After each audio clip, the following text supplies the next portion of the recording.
Premier League saying what are the boys saying, stuff like this. I've followed it a little bit. I saw that obviously some actions were taken by players. Yes, and it's in America. It's not here, but racism, Black Lives Matters, all these kind of things. They are all they will stay with us. Or dealing with it will stay with us for a long period. It is we have this issue already for a long time. So, and as long as people don't really get it and understand it, and really that we have to mention equality and stuff like this, it's for me it's really difficult as a human being to understand. But I realize that we have to, and but it's easy for me to say that we are all equal because we are. Well, easy, it's a fact, and that some people see that in a different way. I never understood in my whole life, and I'm 53 years old. I never get it. I will never get it. So whatever actions they take there, they will have their reasons for it, and I don't see it in a moment coming in England. But we have to see. We have to see. How I said, it's a worldwide issue, but in a moment, I think for some specific cases, it's there are real.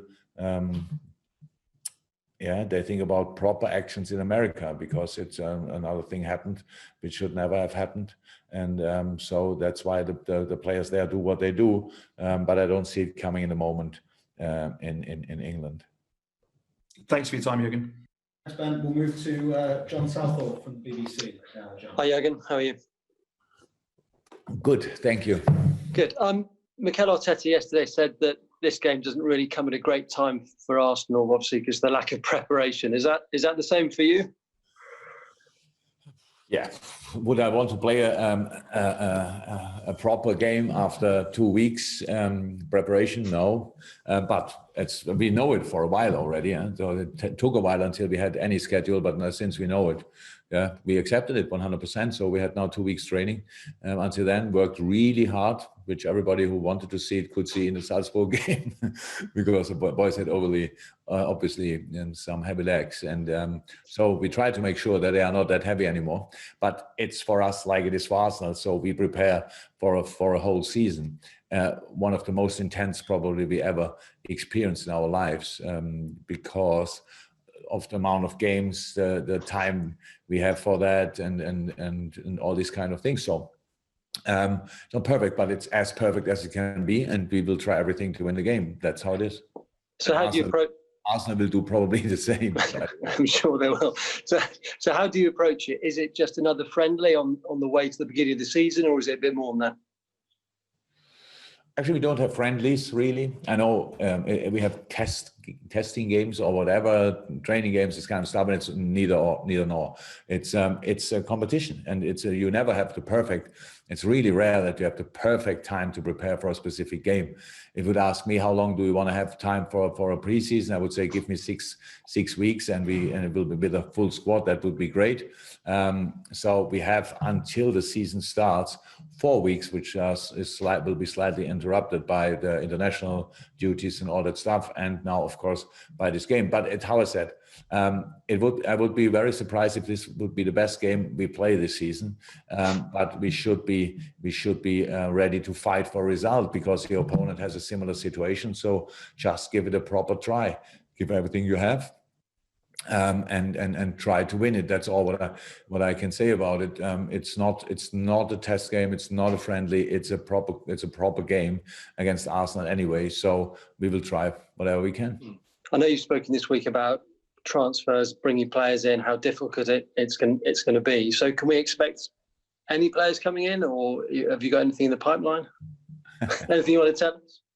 No, we brought already players in, So yeah, any more? Yeah, Costas, we brought in we are all brought in, but they're coming closer and closer. The kids coming closer, so that's looked really well in the preseason. So I don't know what will happen, to be honest. But there's a long time to go until the 6th of October, and so it will be interesting to see what other teams are doing. But we are more or less in our situation, and we will deal with our situation like we always did.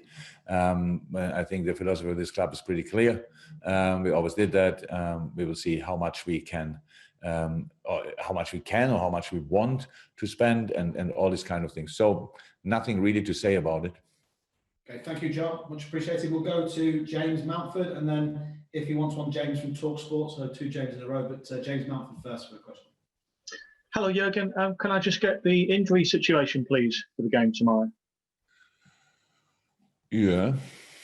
So, all the boys which were not involved so far or got slight knocks in the preseason will not be available for tomorrow, but getting closer, all of them getting closer, really closer and closer. So hopefully the majority of them can start training completely normal after the Arsenal game, but this game is now a bit too early for them. Maybe 1 or 2 are involved in the squad, we have to see. But that's it pretty much. So Hannah looking really good, in a good way. Ox, early stages, but good. Chuck, good.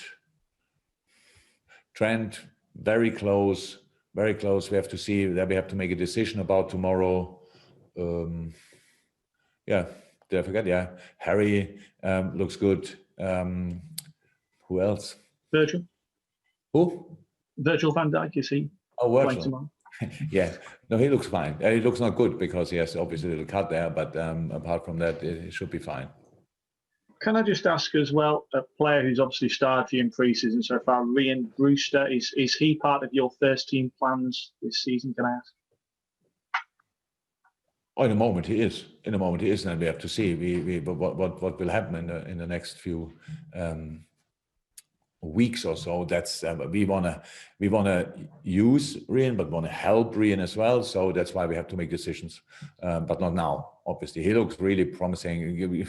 I know the goals are the most important thing in the football world. So he can score goals. That's good, and all the rest we will see. He's still a young boy, and especially on his position on number 9 up front, experience helps a lot. We have to see how we can give him the experience. Is it here? Is it somewhere else? It's just I only mention it because it's not decided yet. Why should we? It's absolutely no reason for it to rush anything in that thing. He's our boy, and so now in the moment he's here and he will be involved tomorrow in the squad for sure, and that's it. Okay, just before we go to James from TalkSport, Andy, I know you're on for PA. If you have a question to ask, let me know, please. If not, we'll go to Neil Jones. But next is James from TalkSport. Jürgen, can I ask you about Gini Wijnaldum? We know he's entering the final year of his contract. Would you like the club to try and extend that? I don't think any midfielder played more minutes in the Premier League than Gini last season. Look, that's an open contract situation, obviously. Otherwise, you would know probably, and that means we don't talk about that. That's all. I never did since I do press conference. So why should I change it now? So that's all. That's all between us and the player and all these kind of things. It's all good in the moment. So all fine. Gene looked very good in the preseason. Played obviously a couple of good seasons for us. So that's all I can say about that.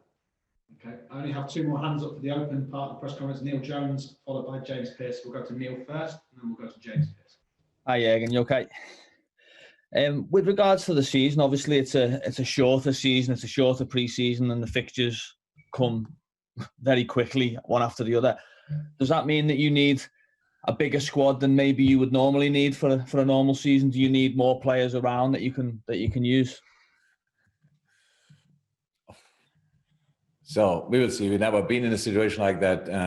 If you get injuries, too many injuries during a season, you are never prepared for that. You can usually not do that or sort that problem beforehand with the biggest squad ever. So yes, numbers in the squad make sense. We have a big squad in the moment, a lot of young boys involved, but they're all promising and look all good and these kind of things. So the number of the size of the squad is absolutely okay in the moment. It's not probably have injured players and can take a bigger squad tomorrow to London, but still some players will not be involved. So that shows you that we have the numbers okay.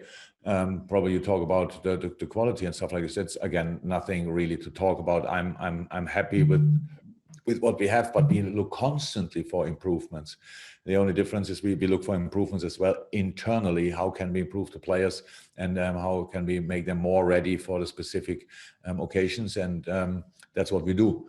But is the biggest squad ever the solution for the next season? I don't know. We will see how it is. But it's, nothing really to say. It will be intense, but nobody's moaning in the moment. We're all happy that we can play it all. So it's just 2 weeks preseason and then playing such an important game tomorrow. It's not idle, but nobody would moan because we are happy we can play these games. And then 2 weeks after that, we start the season. And from these 2 weeks, 10 days, I think roundabout, a lot of international players are away. It's a perfect no, but nobody moans because we take it. We're just happy that we can play again.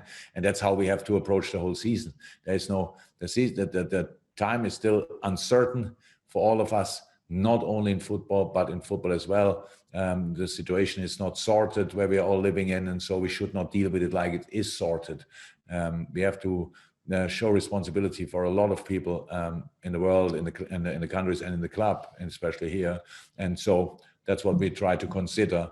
And so we don't live in dreamland in the moment where we say, "Come on, let's bring him in, let's bring him in, let's bring him in," and then we realize later on, we have some other problems. So you deal, or we deal with our situation, which is a good one, but we deal with the situation already for a while, and we try to, or think we should do that for a bit longer. And because, how is that? It's still uncertain out there, and we should not forget that. Okay. Final question in the open, which goes to James Pearce, and then we'll go to the embargo section for a few questions. James. Hi, Jürgen. You okay? Jürgen, some managers who have won the Community Shield in recent years have mentioned it when they've talked about winning doubles and trebles and quadruples, classing it as a major trophy. For you, is this a proper trophy up for grabs, or is it simply all about building up minutes in players ahead of the Premier League kicking off? That's what we did in training now, but in the game we just have to deliver. So that's how it is. It's all about fighting. It's all about really fighting hard. It's digging deep and all this kind of stuff. That's how it is. And it's how I said, it's not perfect, but it's the best moment we can get. So we should really give it a proper try. What other people make of it is never important. I remember last year we really, everybody told me, Team Club World Cup is nothing I should even consider going, stuff like this. I can tell you, when we won it, it felt exceptional, really. And then it was not 1 second, I didn't think a second, what do other people think about it? So it felt exceptional for us, it felt exceptional for our supporters.